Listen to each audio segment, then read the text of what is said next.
Hi, welcome back to my channel. Let's talk about what I read in September.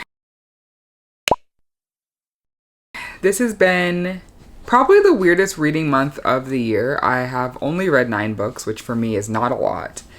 And not only did I only read 9, I did not enjoy like half of them, which is very sad for me. And I'm now in a reading slump. The last book I finished was on September 23rd. It is now the 29th. I haven't read a single book. I have read a couple pages here and there of several books, and nothing's capturing my interest. And I honestly have no desire to read right now, which is very weird for me. So what did I do instead? I watched like 5 seasons of Scandal in the last 2 weeks.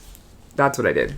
I don't regret that decision. I have been seeing fan edits of Olivia and Fitz on my TikTok for weeks, and have been reliving Scandal through that.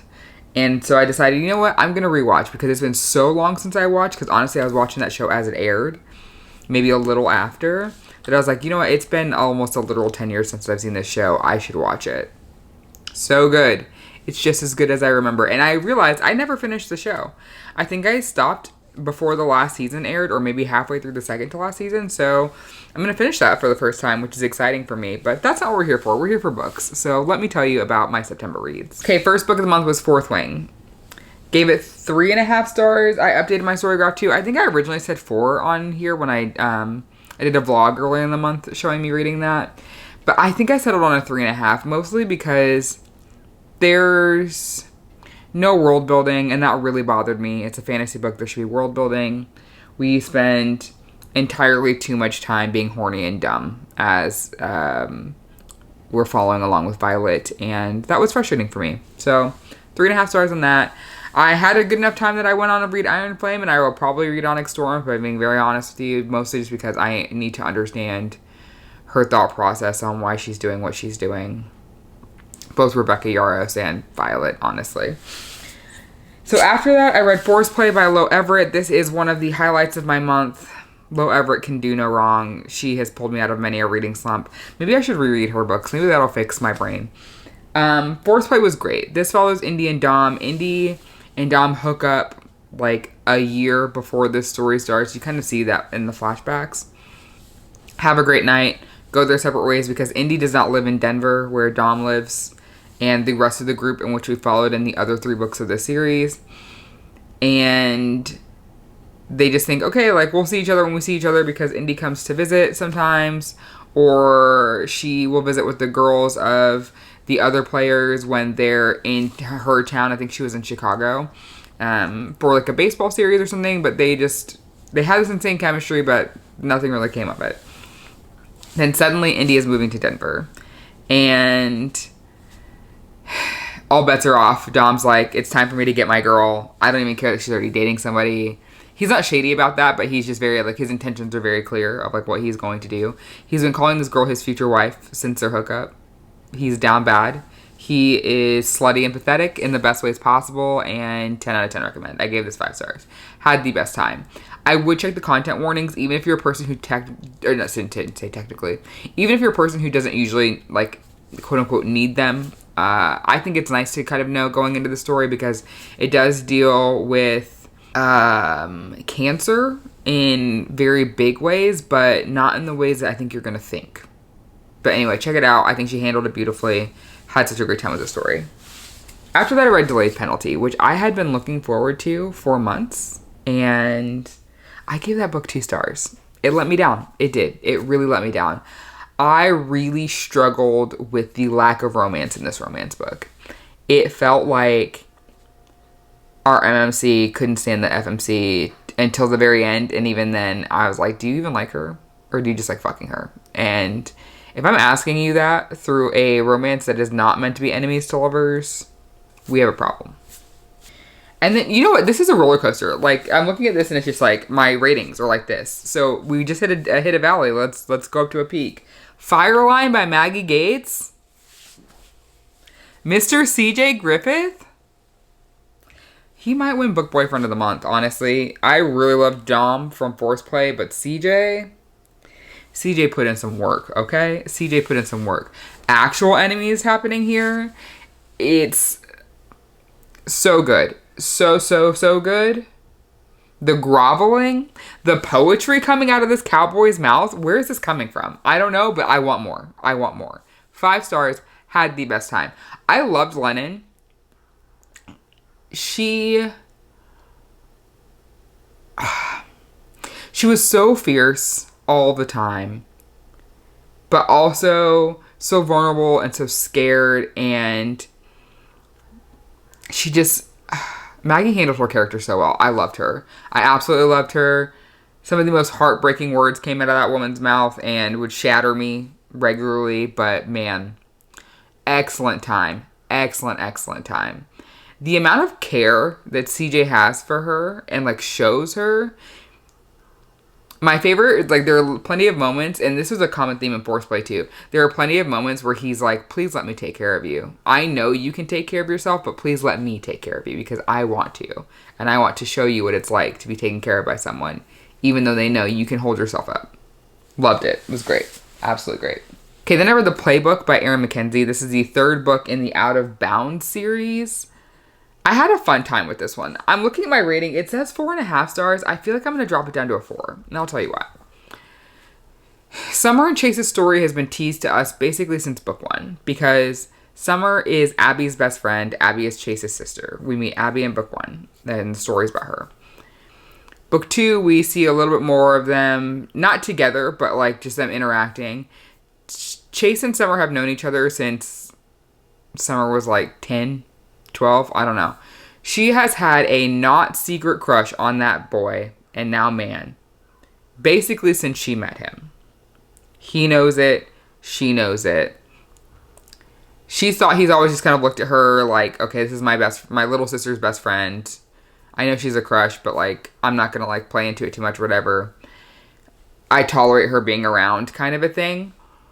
And now that she's an adult, he's meant to see her in a different light, and he eventually does, especially with the way she is with his daughter, because she has been like fiercely protective of that little girl, like literally since she was born, and has showed up for them like in the way you would expect a family friend to.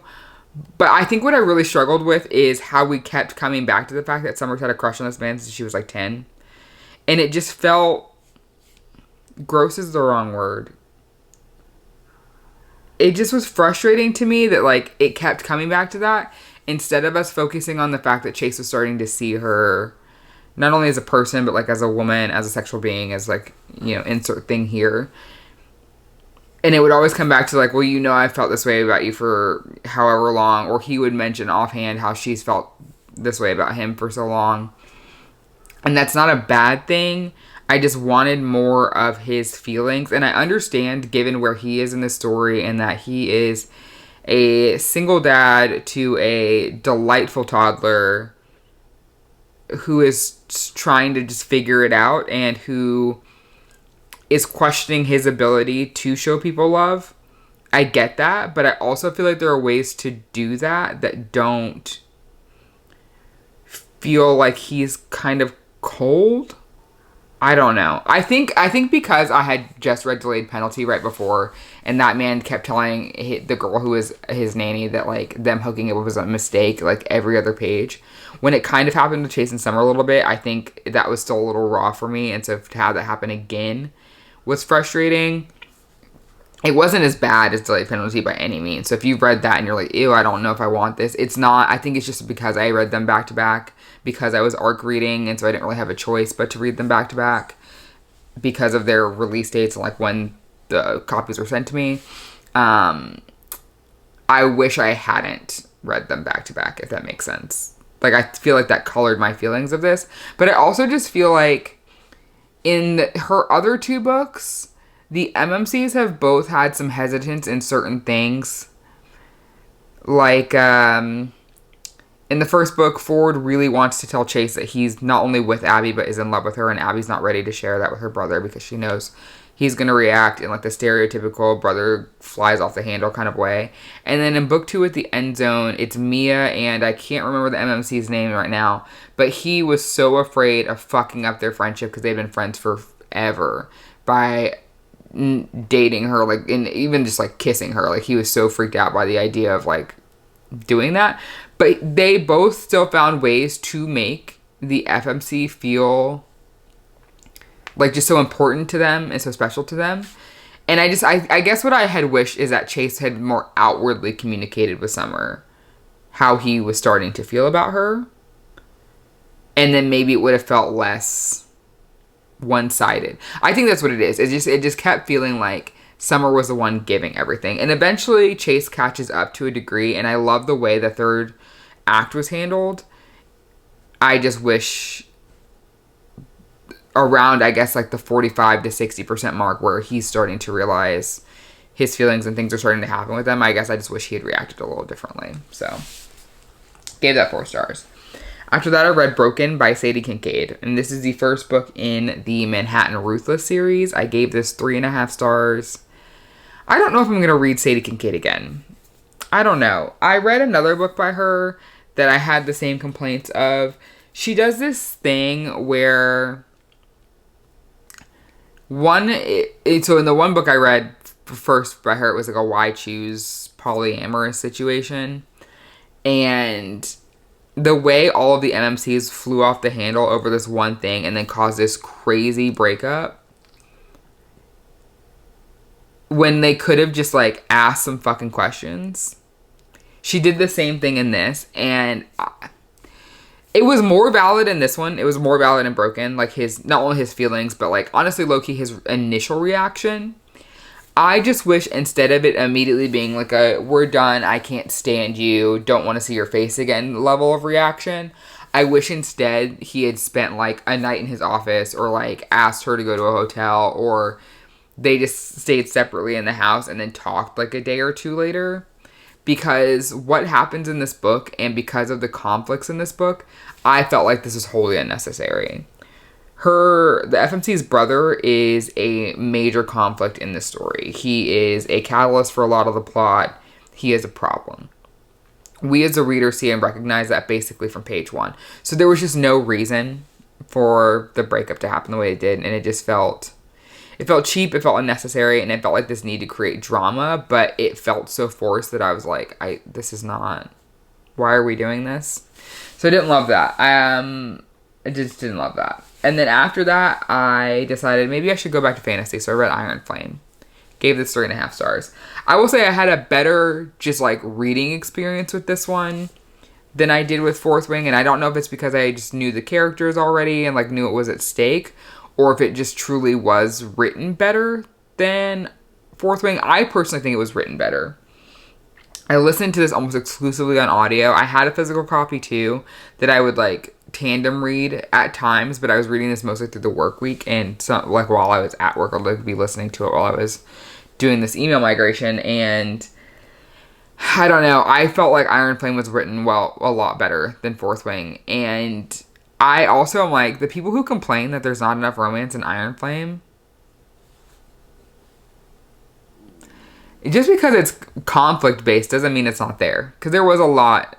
I feel like there was a lot. And they were in conflict kind of in the first half, if not third. I don't even want to say it was a half. It was more like a third.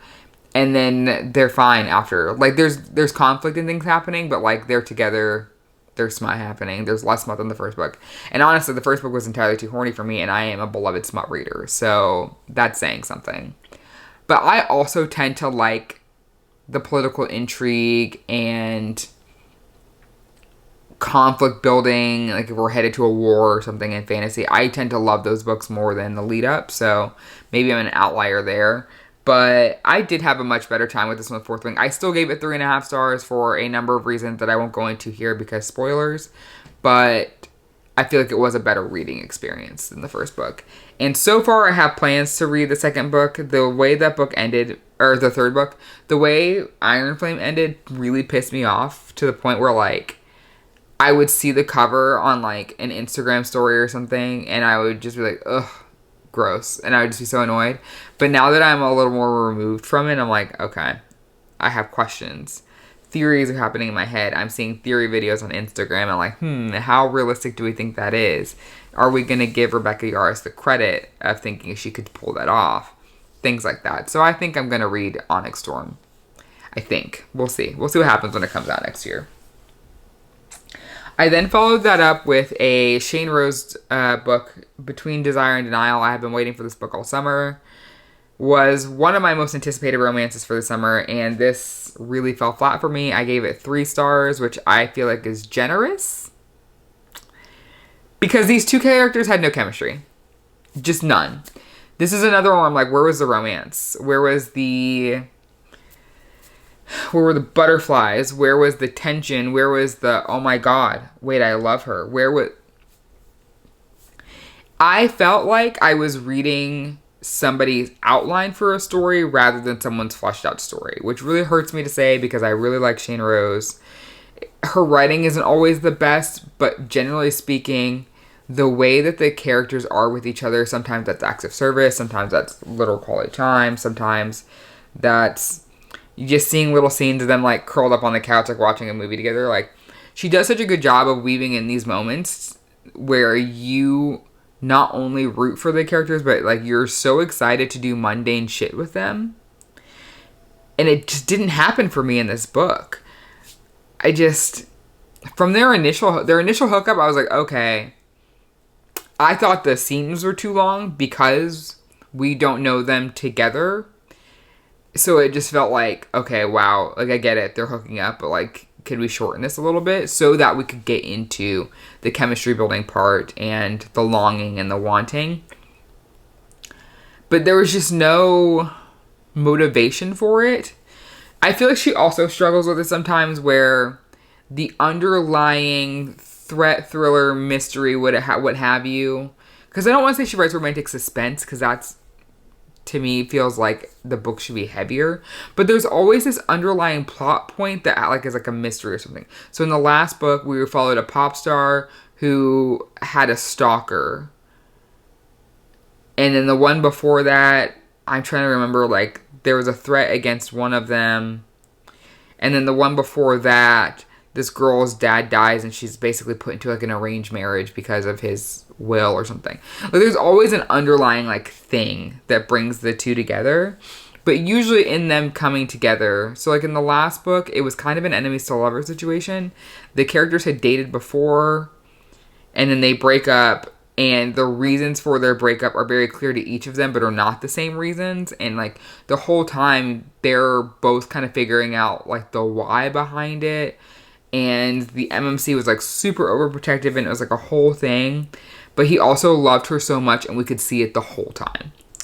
It was very easy to root for it, even if sometimes things were outlandish. With this, I just never believed them. And there are lots of like these little moments where like the MMC's like joking about like marriage and babies and growing old together. But I'm like, you guys were barely friends in the last book. Like, tolerated being around each other because the FMC from the last book is both of y'all's best friends, but you guys 3 don't really hang out together like that. And you don't really know each other very well. You just know each other as the best friend of your best friend. So how am I to believe anything? There just was no build up. I think if she had done a little bit of a better job of laying their groundwork in book 3, it would have been easier for me to believe these feelings that were supposed to happen. And I couldn't. It wasn't great. It was not great. And then the last book I read was Raiders of the Lost Heart by Joe Segura. I read this one on audio, gave it 3 stars. This was fine. I liked we're in the jungles of Mexico on a dig looking for historical artifacts aspect of it. That part was fun. I did not like the general vibe of this white man stealing this dig from her. What comes out in the end makes some more sense, and his motivations for it make sense on paper. There's just something about the optics of it that really bother me, because this woman is also of Mexican heritage. She believes from family stories that she is possibly a distant relative of the historical figure that they're looking for, like the artifacts of. Like, they're in her homeland. It was icky to me. It was icky to me. And the whole time, the MMC is like, she can't know that I stole this from her again, because he's like, their whole career, he's been stealing stuff from her. And not in nefarious ways, but some of it's just happened to work out that way. And I think some of that is the messaging of like how much easier it is to be a straight white man to do a lot of things. And like, author's not wrong. It just felt like there was so much of that, and it just kept piling on, and I was like, how are we overcoming this?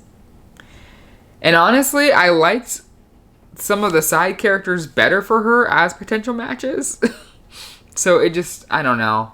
I didn't love the romance. I honestly kind of didn't believe it. I didn't understand why her FMC was so infatuated with him so easily and early on, and it just, I don't know. It just was hard to root for them. It was hard to root for them, and I think because of the mystery elements that were going on with the dig were more enjoyable for me. I honestly, if you told me that this woman instead was writing books about artifacts and like geological digs and things, and then there was just like a romance subplot happening on the side, I would pick these books up all day long, because there's a sequel that's going to come out soon following the same couple, I believe, and they're going on a different dig, and there's going to be more of that mystery element. So I think I am going to read the sequel in hopes that it's less romance and more of the, you know, like the story behind the dig and like why they accepted the job and all of that kind of stuff, because that part was done so well. I had a really good time with that. I just didn't really love the rest of it, and this is a romance first, so the fact that I didn't love the romance is not great, but the rest of the elements were handled really well, so I think I would read from her again. So those are the 9 books I read this month, and I, like I said, haven't read in 6 days.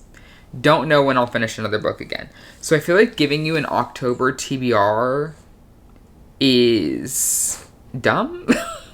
So instead, what I'm going to do is talk to you about the October titles that are on my NetGalley shelf right now that, number 1, I still need to read, and 2, most of them are not by super popular authors, and I would love to just give them the exposure that I think they should have. Okay, first up is Christmas Sweater Weather by Jacqueline Snow. This is from Forever Publishing, whom I love. Thank you so much for accepting me into your influencer program. My NetGalley ratio, RIP. So, I think I'm going to try and lean heavily into the holiday-themed romances this year. I didn't really do that last year. Didn't have a great time with a few of them that I read. But I don't know. Something about them has been calling to me this fall. And I think it's because they tend to be light and easy reads and fun to get into. And because I've been prone to slumps this year, I think I need some of that. So this one is about a single dad and his best friend's sister. And we know how I feel about a single dad romance. So it says, Charlotte Calhoun has avoided Hayden Porter, her older brother's sexy as sin best friend, ever since that mortifying night when he flat out rejected her. Fine. Except this Christmas season, they're thrown together at a snowy ski resort for her brother's bachelor party, complete with mistletoe, cozy fireplaces, and adjoining rooms. She can tell herself to get over Hayden, but holiday cheer is turning to holiday lust every time he's within 10 feet of her. Between being a single father and his high-pressure college coaching job, a romantic relationship is off the table for Hayden. But he's fought his attraction to Charlotte for as long as he can. A one-night stand is starting to sound like a good idea, and as long as her brother never finds out. But with 2 long weeks until the wedding, hiding their growing feelings is going to take a Christmas miracle. Yes, gimme. Underlying sports theme. He's a coach. I love that. Single dad. Love that. I love that it's not like a nanny situation. I am glad for that. And I love that it is a brother's best friend. Gimme. Okay, next. This one is, I think, a popular author, but an author I have never read from, but I have been meaning to. I intentionally am not reading this by its pub date because Black Halloween starts on the same day. It's Model Home by River Solomon. This is about a kind of haunted house, possibly. It says the 3 Maxwell siblings keep their distance from the lily-white gated enclave outside Dallas where they grew up.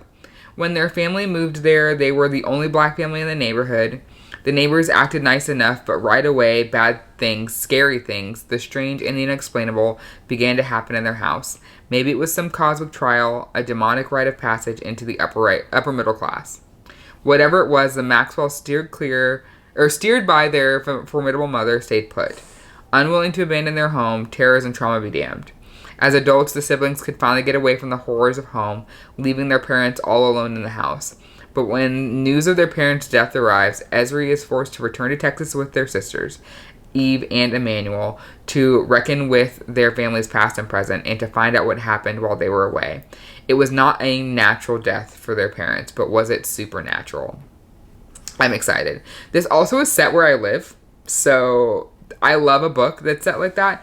Hopefully the references to around town is accurate or is loose enough that it could be any Dallas suburb. Because I hate when they're wrong. And I don't know if River Solomon is from here. So the next one is Wish I Were Here by Melissa Weisner. We're leaning into the supernatural. I'm excited. This is about Catherine Lipton, who carefully calculates everything, and not just because she's a math professor. She had a chaotic childhood growing up with a free-spirited single father. And so now, from her daily to-dos out to her afternoon snacks, Catherine has a plan for it all. But sometimes she wishes she could be someone else, someone with a totally different life. Until suddenly her entire identity, from her social security number to her driver's license to her academic record, mysteriously disappears. There's no evidence Catherine Lipton ever existed. It says with no ID and no other options, Catherine reluctantly accepts help from her exasperatingly laid-back and infuriatingly attractive doorman, Luca Morelli.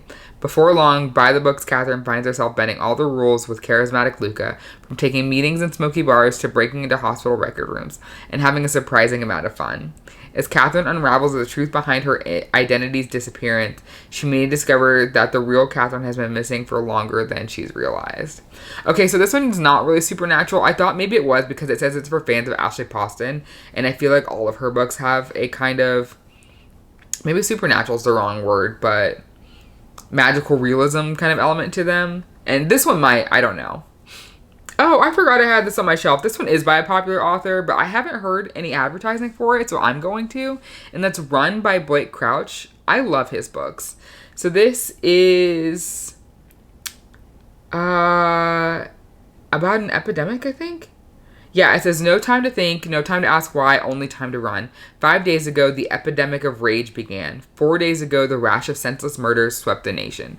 3 days ago, the president addressed the country and begged for peace, even as the murders increased tenfold. 2 days ago, the killers began to mobilize. 1 day ago, the power went out. And tonight, the killers are reading the names of those to be killed over the emergency broadcast system. Jack Colclough is listening over the battery-powered radio on his kitchen table in Albuquerque, and he just heard his name. People are coming to his house to kill him, his wife, his daughter, and his son. He has no idea what's happening or why, but the time for questions is long past. His only chance is to run. Blake Crouch writes the most fun thrillers. I feel like most of the time they're kind of like sci-fi-esque. Like the last few that I read and loved by him were kind of like almost medical thrillers. Like one was about enhancing like biometrics and things. So I'm excited for this one. This reminds me of, that movie series I can't think of. I'll put the poster right here. I never watch them because I don't enjoy scary movies. But it reminds me of that movie series where, I think it's, The Purge. That's what I'm thinking of. It reminds me of The Purge a little bit. Where there's just like a night where people can be crazy once a year. And things get intense. Okay, next up from Poison Pen Press is This Girl's a Thriller by Emma C. Wells. This Girl's a Killer, sorry, not This Girl's a Thriller. It says, for fans of Finley Donovan and the Bandit Queens comes a bright and biting thriller following Cordelia Black, a best friend, a businesswoman, and in her spare time, a killer of bad men. We know how I feel about a woman who kills bad men. I can't wait. It says, ask Cordelia Black why she did it, and the answer will always be he had it coming. Cordelia Black loves exactly 3 things: her chosen family, her hairdresser, and killing bad men. By day, she's an ambitious farmer rep with a flawless reputation and designer wardrobe. By night, she culls South Louisiana of unscrupulous men, monsters who think they've evaded justice until they meet her. Sure, the evening news may have started throwing around the phrase serial killer, but Cordelia knows that's absurd. She's not a killer, she is simply karma. And being karma requires complete and utter control. But when Cordelia discovers a flaw in her perfectly designed system for eliminating monsters, pressure heightens. And it only intensifies when her best friend starts dating a man Cordelia isn't sure is a good person. Someone who might just unravel everything she's worked for. Soon enough, Cordelia has come face to face with the choices she's made, the good, the bad, and the murderous. Both her family and her freedom depend on it. Tell me that doesn't sound so good. I think this is going to be great for people who enjoyed, honestly, Butcher and Blackbird. They Never Learn. Excellent comps, I think. So I'm very excited for these. Had to take a quick pause, plug my camera in because the battery is dying. So the last 2 books I have on my list, This Motherless Land by Nikki May. This is coming out from Mariner Books. It says, Quiet Funky is happy in Nigeria. She loves her art teacher mother, her professor father, and even her annoying little brother most of the time. But when tragedy strikes, she's sent to England, a place she knows only from her mother's stories.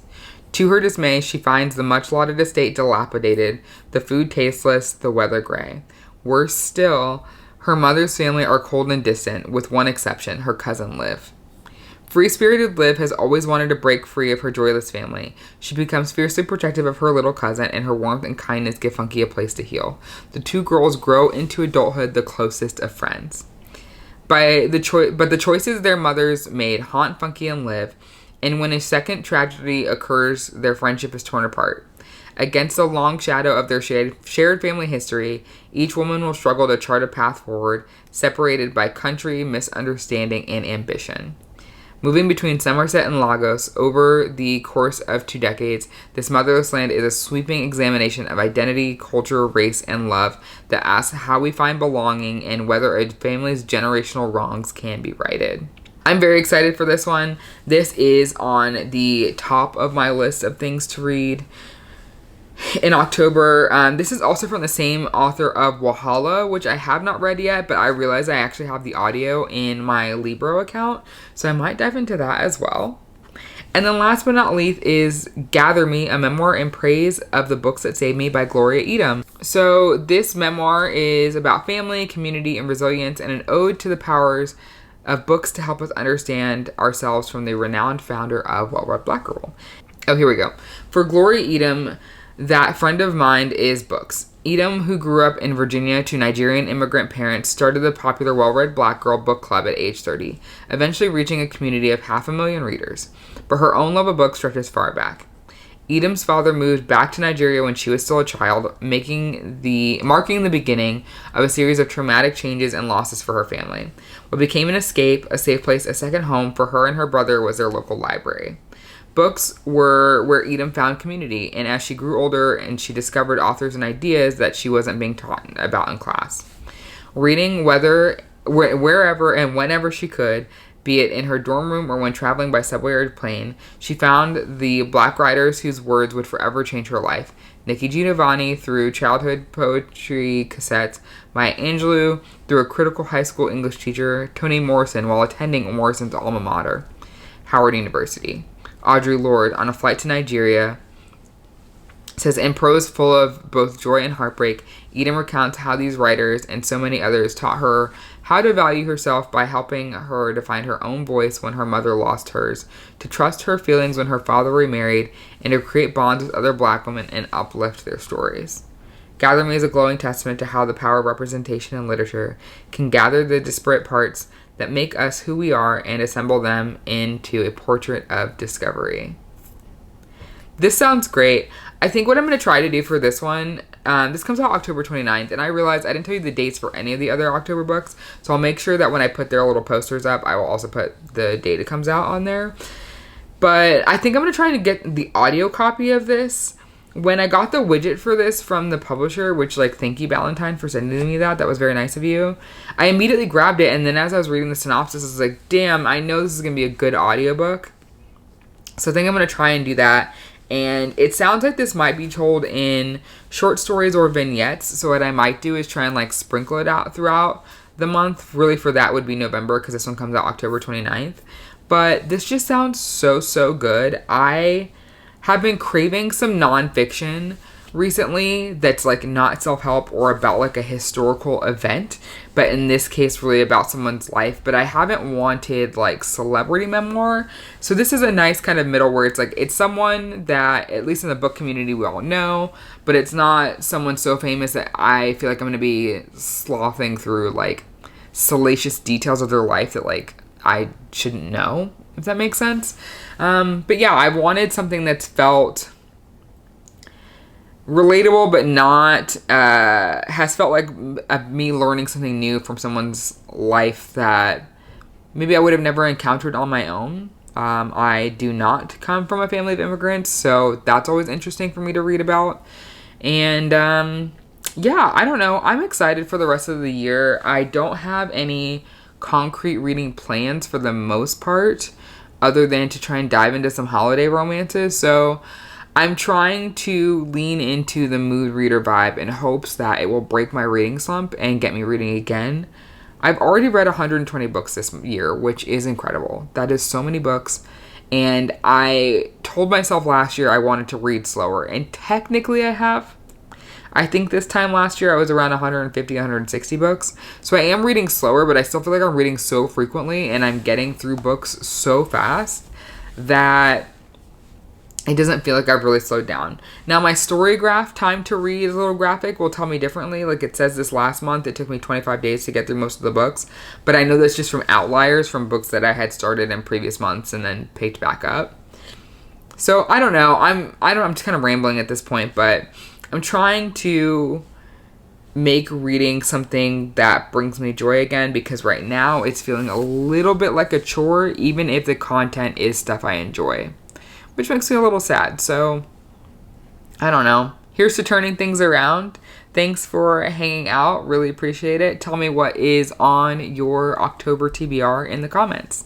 And I will see you guys in another video soon.